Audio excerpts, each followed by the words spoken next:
le premier instrument de ce genre en Afrique subsaharienne, mettre en place un dispositif conjoint de coopération décentralisée où les deux partenaires alimentent financièrement le dispositif, mais du point de vue de la méthodologie aussi, entre dans un processus de sélection tout à fait, j'allais dire, transparent, qui met en place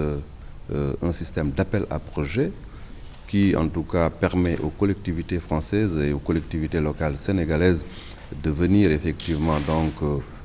taper à la porte de ce dispositif. Cela me semble être quand même une approche très originale de coopération décentralisée.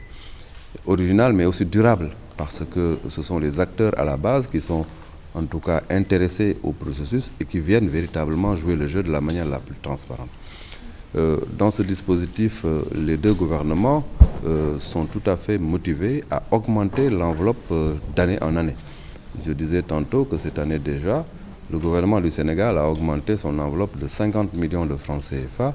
l'amenant à 230 000 euros sur une enveloppe globale de 460 000 euros. Cela me paraît donc essentiel en termes véritablement de co-gestion de dispositifs entre les deux États.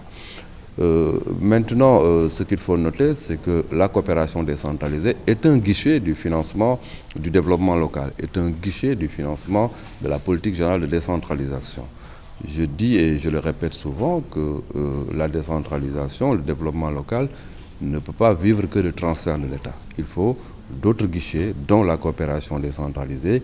dont la fiscalité locale et plusieurs autres chantiers que nous sommes en train véritablement d'ouvrir. Excellence disait tout à l'heure que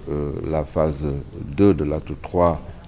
est en route, parce que le renforcement de ce dispositif, mais aussi le grand chantier que nous avons déjà ouvert sur la réflexion en matière de fiscalité locale, dont la réforme sur la patente peut-être est le premier acte, nous permet véritablement d'avoir des collectivités locales qui sont suffisamment alimentées pour pouvoir prendre en charge les besoins et les préoccupations des populations.